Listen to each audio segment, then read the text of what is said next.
Hello students, welcome to premier institute of science. Okay बेटा, तो आज हम अपना टॉपिक स्टार्ट करते हैं। आज का अपना टॉपिक है मैग्नेटिक इफेक्ट ऑफ करंट। ये मैग्नेटिक इफेक्ट ऑफ करंट बेटा बहुत इंपॉर्टेंट चैप्टर होता है हमारा। आप ये मान के चलो कि हर कॉम्पिटिटिव एग्जाम में अपने को कम से कम 2 न्यूमेरिकल मिलने हैं। यहाँ पर 2 से 3 न्यूमेरिकल मिलते हैं। 2 न्यूमेरिकल मैंने इसलिए बोला कि कन्फर्मली 2 तो आने ही आने हैं, इनको कोई नहीं रोक सकता इनमें से। तो अब अपन इस टॉपिक पे बात करें तो बेटा पहले मैं थोड़ा सा थियोरेटिकली एक्सप्लेन कर दूं। तो इस चैप्टर में जब हम लोग जाते हैं तो स्टार्टिंग में थोड़ा बहुत इंट्रोडक्शन है, तो जो बेसिक चीजें हैं मैं पहले एक्सप्लेन कर देता हूं, उसके बाद हम चैप्टर में एंट्री करेंगे। तो हुआ क्या, सबसे पहले एक ओस्टेड नाम के साइंटिस्ट थे। ओस्टेड नाम के साइंटिस्ट ने क्या किया, एक पेपर का पीस लिया और पेपर के पीस पे आयरन पाउडर फैला दिया। आयरन पाउडर फैला देने के बाद उन्होंने इस पेपर के पीस में एक होल किया। होल में से इन्होंने एक वायर को पास किया। अब याद रखना, जो वायर था उसके ऊपर से पहले तो प्लास्टिक का कैप हटा दिया गया। प्लास्टिक का कैप हटा लेने के बाद बेटा उसके ऊपर जो नॉन कंडक्टिंग मटेरियल की पॉलिश होती है उसको भी ऐसे रब करके हटा दिया। यानी कि अब उसके पास से नॉन कंडक्टिंग सब हट गया। सब हटा लेने के बाद अब उन्होंने इस वायर को ऐसे पास करा दिया। पेपर के पीस पे आयरन पाउडर है, आयरन पाउडर के ऊपर है ना, आयरन पाउडर फैलाने के बाद वायर को पास कराया। वायर को पास कराने के बाद अब इन्होंने इसमें करंट फ्लो करा दिया।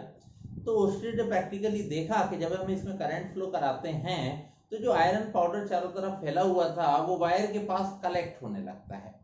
अब आयरन पाउडर कलेक्ट हुआ तो किसकी वजह से कलेक्ट हुआ, वो हुआ मैग्नेटिक फील्ड की वजह से। तो इस एक्सपेरिमेंट को देख के इन्होंने एक स्टेटमेंट दे दिया।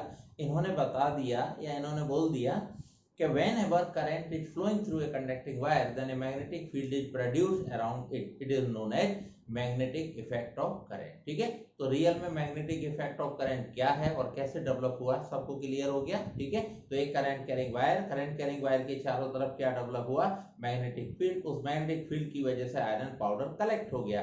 तो प्रैक्टिकली उसे देख के हमें पता चला कि हम इसको बोलते हैं मैग्नेटिक इफेक्ट ऑफ करंट। अब इससे हमें एक चीज पता चल गई कि इसका मतलब है हम बिना मैग्नेट के मैग्नेटिक फील्ड तो बना लेते हैं, लेकिन याद रखना आप बिना चार्ज के इलेक्ट्रिक फील्ड डेवलप नहीं कर सकते। ठीक है, तो हम लोग नोट्स में अपने में रिटर्न कर सकते हैं, a magnetic field can be produced without a magnet but an electric field can not be produced without A charge. ठीक है, ये हमारे चैप्टर की बेसिक चीजें हो गई। अब यहाँ पे छोटे छोटे ऑब्जेक्टिव डेवलप होते हैं। इन छोटे छोटे ऑब्जेक्टिव की तरफ अपन चलें तो ध्यान से सुनते जाना। इन्होंने कहा ये मेरे पास एक करंट कैरिंग वायर है। अब इस करंट कैरिंग वायर में इनर में कौन सा फील्ड होगा और कौन सा नहीं होगा, और आउटर में कौन सा होगा कौन सा नहीं होगा, तो उसके बारे में सुनो। जब हम किसी वायर में करंट फ्लो करा रहे होते हैं, ठीक है, तो इसके इनर में, करंट कैरिंग वायर के इनर में आपको इलेक्ट्रिक फील्ड भी मिलेगा और मैग्नेटिक फील्ड भी मिलेगा, जबकि इसके आउटसाइड में आपको केवल मिलता है बेटा मैग्नेटिक फील्ड। तो मैंने क्या बोला, inside the wire electric and magnetic both fields are present but outside the wire only magnetic field is present. अब ऐसा क्यों हुआ समझो। करंट फ्लो कर रहा है, करंट फ्लो होने से क्या डेवलप हुआ, मैग्नेटिक फील्ड। तो मैग्नेटिक फील्ड बेटा दोनों जगह आ गया, अंदर भी आ गया बाहर भी आ गया। अब इनर में चलते हैं पहले। जब करंट फ्लो करता है तो करंट फ्लो के समय इलेक्ट्रॉन किस स्पीड से मूव कर रहे होते हैं, लाइट की स्पीड से मूव कर रहे होते हैं। अब लाइट की स्पीड से मूव कर रहे हैं तो इनकी स्पीड इतनी ज्यादा है कि आपको इनर में इलेक्ट्रॉन कहाँ नजर आएंगे, रेस्ट में नजर आएंगे। अब अगर इलेक्ट्रॉन यानी कि चार्ज पार्टिकल रेस्ट में आ गया तो क्या डेवलप करेगा, इलेक्ट्रिक फील्ड डेवलप करेगा। इसलिए इनसाइड द वायर बेटा इलेक्ट्रिक भी मिलता है और मैग्नेटिक भी मिलता है। अब थोड़ा आउटसाइड द वायर आते हैं। आउटसाइड द वायर जब हम आएंगे तो भाई देखो मैग्नेटिक फील्ड तो बाहर आ गया, इलेक्ट्रिक फील्ड बनता तो है लेकिन बाहर नहीं आ पाता है ना। इनर में हमने देखा बना, लेकिन ये बाहर नहीं आ पाता। बाहर क्यों नहीं आ पाता, क्योंकि आप वायर के ऊपर नॉन कंडक्टिंग मटेरियल की पॉलिश करके रखते हो, ऊपर से वायर के ऊपर प्लास्टिक का कैप लगा देते हो। ऐसा करने से मैग्नेटिक फील्ड तो ब्रेक नहीं होता, स्ट्रॉन्ग फील्ड है। इलेक्ट्रिक फील्ड उसके कंपैरिजन में वीक है, तो इलेक्ट्रिक फील्ड ब्रेक कर जाता है और बाहर नहीं आ पाता। तो मेरे से अगर ऑब्जेक्टिव पूछा जाएगा तो हम याद रखेंगे only magnetic field is produced around the wire while inside the wire electric and magnetic field both fields are produced। Clear, एक ऑब्जेक्टिव मेरा कंफर्म हो गया। अब मैंने दूसरे ऑब्जेक्टिव की तैयारी की, मैंने कहा चलो फील्ड का पता चला। अब याद रखना, जब तक करंट कैरिंग वायर में इलेक्ट्रॉन यूनिफॉर्म स्पीड से मूव करते हैं, तो जब ये यूनिफॉर्म स्पीड से मूव करते हैं तब तक ये इलेक्ट्रिक और मैग्नेटिक इफेक्ट दिखाते हैं। ठीक है, अब मैंने क्या किया, मैंने कहा इन करंट कैरिंग वायर की जगह अगर हम चार्ज पार्टिकल के बीम ले लें, ठीक है, सपोज करो इलेक्ट्रॉन बीम जा रहा है, प्रोटॉन बीम जा रहा है, तो चार्ज पार्टिकल अब बीम फ्लो कर रहे हैं। अब अगर चार्ज पार्टिकल के बीम जा रहे हैं, चार्ज पार्टिकल के बीम का मतलब है एक के पीछे एक चार्ज पार्टिकल जा रहा है, जैसे चींटियां एक के पीछे एक जाती हैं ना, जैसे चींटियां जाती हैं वैसे मान लो एक एक एक एक एक एक करके चार्ज पार्टिकल के बीम जा रहे हैं, चाहे वो इलेक्ट्रॉन के बीम हो, चाहे वो प्रोटॉन के बीम हो, चाहे वो अल्फा पार्टिकल के बीम हो। तो जब चार्ज पार्टिकल के बीम मोशन कर रहे होते हैं तो दो जगह ध्यान देना होता है। अगर ये यूनिफॉर्म स्पीड से मूव कर रहे हैं तो इनके अराउंड में इलेक्ट्रिक और मैग्नेटिक दोनों फील्ड बनेंगे। दोनों क्यों बनेंगे अराउंड में, क्यों? क्योंकि चार्ज पार्टिकल के ऊपर ना तो कोई नॉन कंडक्टिंग मटेरियल की पॉलिश है और ना ही उनके ऊपर कोई आपने प्लास्टिक का कैप लगाया हुआ है। ठीक है, तो अगर कभी हमसे बोला जाएगा कि अगर हम चार्ज पार्टिकल के बीम की मोशन की बात करें तब क्या होगा, तो अगर चार्ज पार्टिकल के बीम मोशन कर रहे हैं, कंडीशन बस याद रखना यूनिफॉर्म स्पीड से मूव करने चाहिए। अगर ये यूनिफॉर्म स्पीड से मूव कर रहे हैं तो इनके अराउंड में इलेक्ट्रिक फील्ड भी बनेगा और मैग्नेटिक फील्ड भी बनेगा। और अगर कभी कह देता है कि नहीं ये यूनिफॉर्म स्पीड से मूव नहीं कर रहे, ये एक्सेलरेटरी मोशन कर रहे हैं, तो एक्सेलरेटरी मोशन का मतलब है चार्ज पार्टिकल की स्पीड कंटिन्यूअसली क्या करेगी, इंक्रीज, यानी कि चार्ज पार्टिकल की काइनेटिक एनर्जी भी लगातार क्या करेगी, इंक्रीज। तो इस केस में इलेक्ट्रिक फील्ड और मैग्नेटिक फील्ड तो इनके अराउंड बनते ही बनते हैं, साथ में एक्स्ट्रा एनर्जी, भाई काइनेटिक एनर्जी लगातार बढ़ रही है ना, तो लगातार बढ़ रही है तो ये एक्स्ट्रा हो गई। अब ये एक्स्ट्रा एनर्जी आपको रेडिएशन के फॉर्म में यानी कि इलेक्ट्रोमैग्नेटिक वेव के फॉर्म में मिलती है। ठीक है, तो मेरा ऑब्जेक्टिव क्या बन के तैयार हुआ, ऑब्जेक्टिव बना if a charge particle is in motion, if a beam of charge particle is in motion, first objective uniform speed, electric and magnetic field is produced around it, non-uniform speed, electric and magnetic field will be produced and the extra energy will be radiated in the form of electromagnetic wave। तो ये मेरे basic objective बेटा develop हो गए। अब इसके बाद हम लोग आते हैं, तो हम लोगों ने कहा जब हम करंट कैरिंग वायर की बात करेंगे तो करंट कैरिंग वायर में अब क्या होता है, आपने मैग्नेटिक फील्ड बनाया मतलब मैग्नेट बनाया, मैग्नेट में बेटा दो पोल होते हैं, एक पोल होता है एन पोल और एक होता है एस पोल। तो याद रखना magnetic poles are produced only in case of, magnetic poles are produced only in case of circular coil और सोलिनॉइड। जो भी मैग्नेटिक पोल बनेंगे वो कहाँ बनेंगे, सर्कुलर कॉइल में बनेंगे और सोलिनॉइड में बनेंगे। जबकि प्लेन करंट कैरिंग वायर में केवल concentric magnetic lines of forces बनेगी। तो याद रखेंगे मैग्नेटिक पोल्स कहाँ बनेंगे, करंट कैरिंग कॉइल में बनेंगे और सोलिनॉइड में बनेंगे।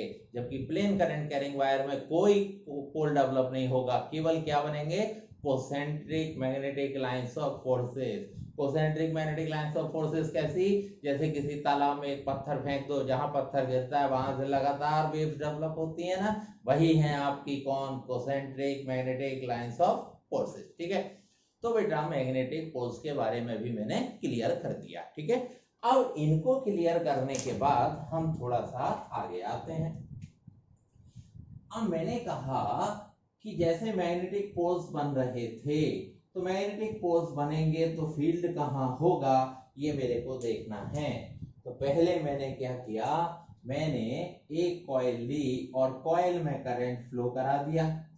ये फ्लो कर रहा है क्लॉकवाइज और इसमें फ्लो करा दिया मैंने कैसा, एंटी क्लॉकवाइज। ठीक है, आप ध्यान दो, जब ये क्लॉकवाइज फ्लो करता है तो क्लॉकवाइज करंट फ्लो करती है तो बनता है एस पोल। कौन सा पोल बनेगा, एस पोल।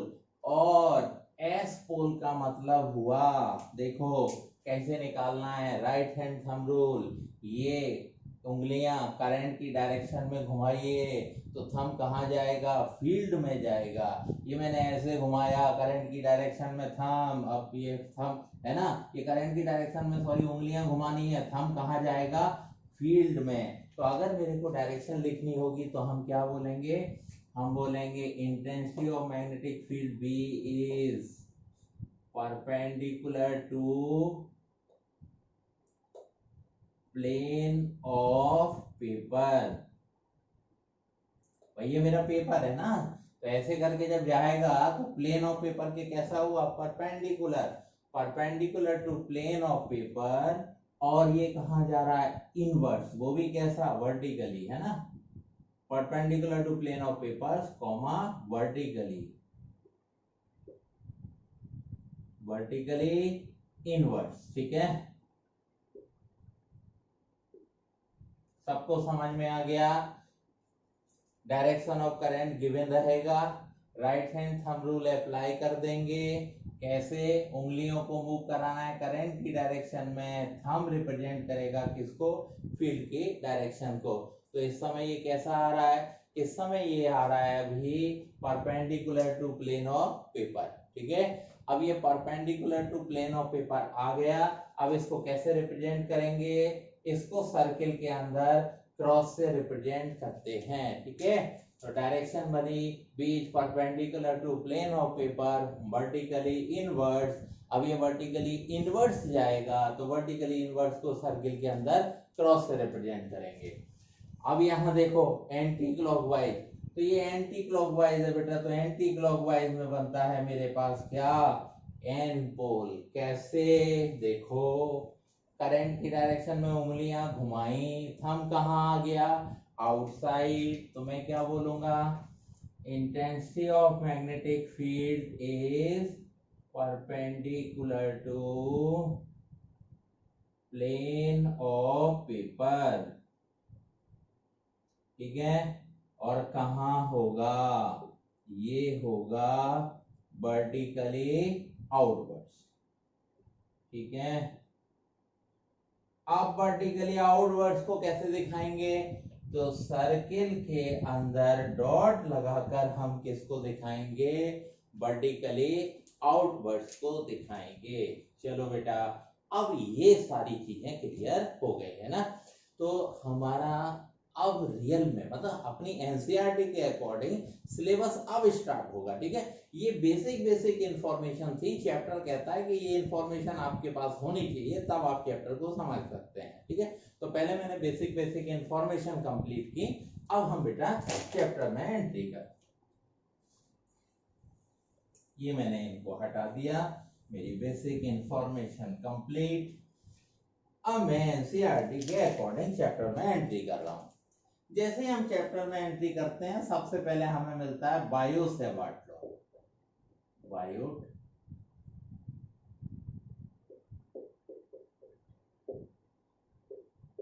ठीक है, ये आ गया बेटा बायो-सेवर्ट लॉ। ठीक है, अब बायो-सेवर्ट लॉ था क्या, हम लोग इस पे बात करेंगे। ठीक है, अच्छे से समझना है, ये 12th में बहुत आता है, बहुत इंपॉर्टेंट होता है एनसीईआरटी के 12th के लिए।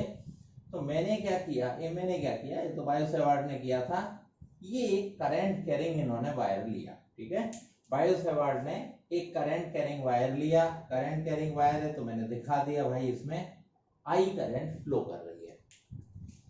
अब जब आई करंट फ्लो कर रही है तो इन्होंने कंप्लीट वायर की बात नहीं की, इन्होंने इस वायर के एक छोटे से पोर्शन की बेटा बात की।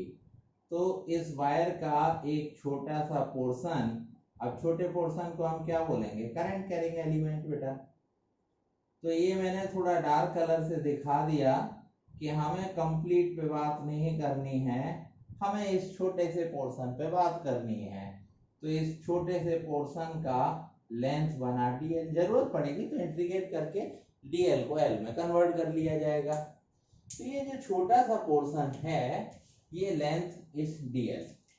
अब इस करंट कैरिंग वायर के अराउंड में है ना, वायर के अराउंड में मैग्नेटिक फील्ड बना था ना, तो आपने इस वायर के अराउंड में यहां पर बेटा एक पॉइंट पी ले लिया।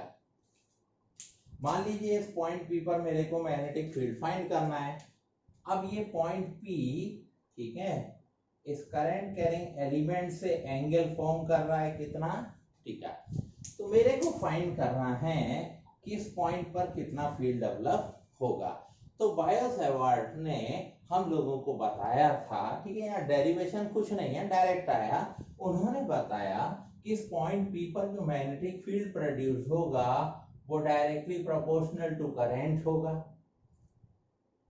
Directly proportional to length of the current carrying element होगा, directly proportional to sine theta होगा, और inversely proportional to distance square होगा। ऐसा इन्होंने प्रैक्टिकली सेट करके हमें बताया कि इस वायर के अराउंड में पॉइंट पी पर जो फील्ड डेवलप होगा वो इस पे ऐसे ऐसे डिपेंड करेगा। बाद में इन सबको कंबाइन किया गया। जब कंबाइन किया गया तो B proportional I D L sine theta divided by क्या बन गया, आर स्क्वायर। अब आपको मालूम है कि मेरे को प्रोपोर्शनल हटाना है, तो प्रोपोर्शनल हटाते हैं तो हम किसका यूज करते हैं, कांस्टेंट का यूज करेंगे। कांस्टेंट सारे एक्सपेरिमेंट से आते हैं, तो यहाँ कांस्टेंट आया, कांस्टेंट बना बेटा म्यू नॉट ऑब्लिक 4 पाई।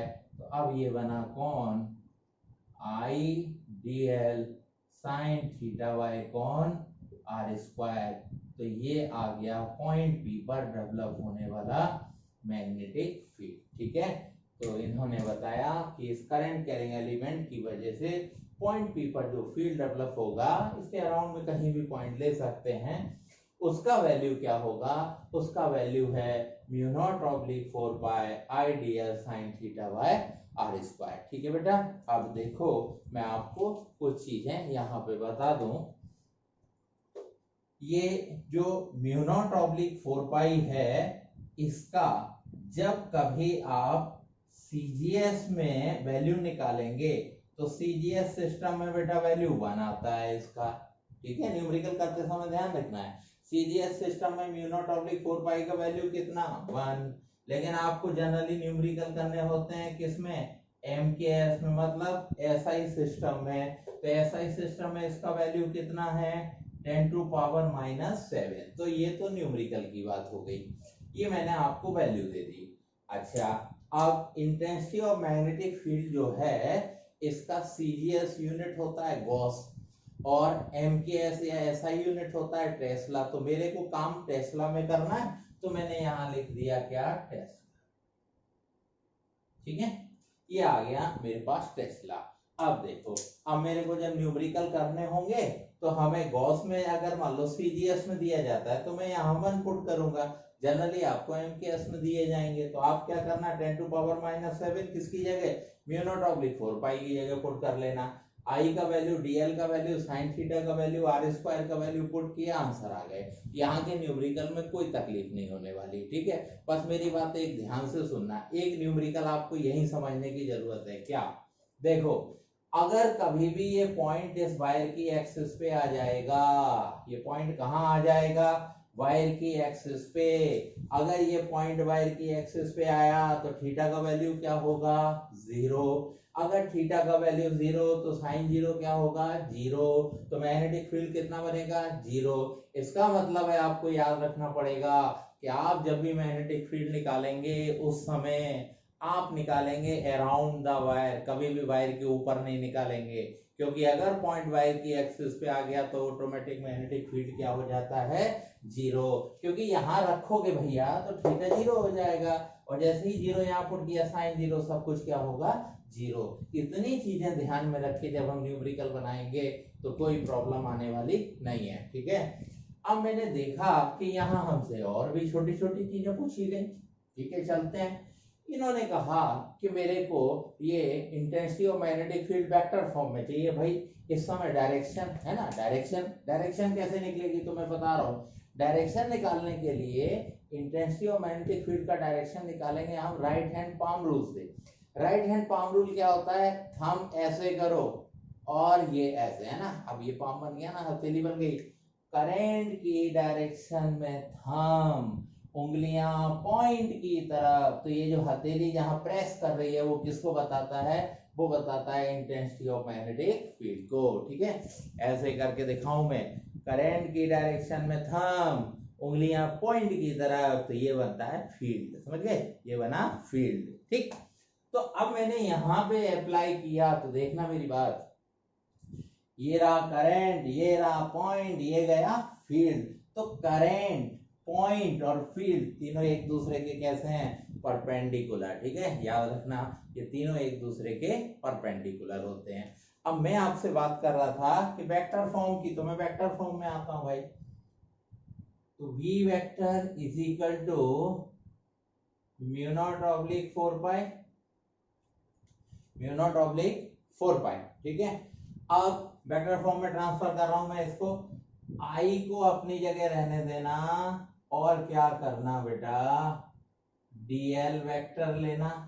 ठीक है, और डीएल वेक्टर के साथ भाई आपको ये डिस्टेंस आर तो दिखाने ही भूल गया मैं भाई, अब दिखा देता हूँ, कौन सी देर हो गई। ये आर है ना, तो यही तो इधर उधर होगा, तो इसकी डायरेक्शन, तो इसको बनाएंगे डीएल वेक्टर क्रॉस कौन, आर वेक्टर। अब आपको मालूम है, हम लोग पढ़ते थे ना भाई डायरेक्शन, बेटा डायरेक्शन कैसे दिखाते हैं? कैप से दिखाते हैं। जब हम डायरेक्शन कैप से दिखाएंगे तो इस समय जैसे मेरे को दिखाना है, क्या मेरे को दिखाना है, वैसे जनरली एन कैप से दिखाते थे ना, हमें दिखाना है आर कैप से, तो क्या बनेगा, R vector by mod of R. मैंने लगा दिया आर वेक्टर, यहाँ मॉड ऑफ आर आएगा, तो आर स्क्वायर से क्या बनेगा, आर क्यूब बनेगा। तो ऐसे मेरे को ये मिल गया क्या, वेक्टर फॉर्म।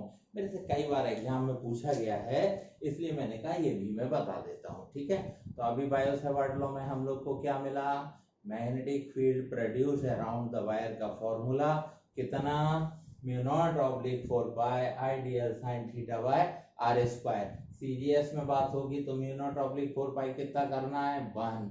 एमकेएस या एसआई में बात होगी तो कितना, 10 टू पावर -7। वैल्यू पुट करो, आंसर आते रहेंगे। ध्यान किस बात का रखना है, कभी भी पॉइंट वायर की एक्सिस पर नहीं आना चाहिए। अगर पॉइंट वायर की एक्सिस पे आया तो ऑटोमेटिक फील्ड कितना हो जाएगा, 0 हो जाएगा। अब अगर ये वेक्टर फॉर्म पूछते हैं तो वेक्टर फॉर्म का मतलब क्या, डायरेक्शन, डायरेक्शन का मतलब क्या, वेक्टर बाय मॉडुलस लगा दिया मैंने, तो ये बना आर वेक्टर डिवाइडेड बाय कौन, आर क्यूब। ठीक है, तो इतना हो गया बेटा हमारा कौन, बायो-सावर्ट लॉ।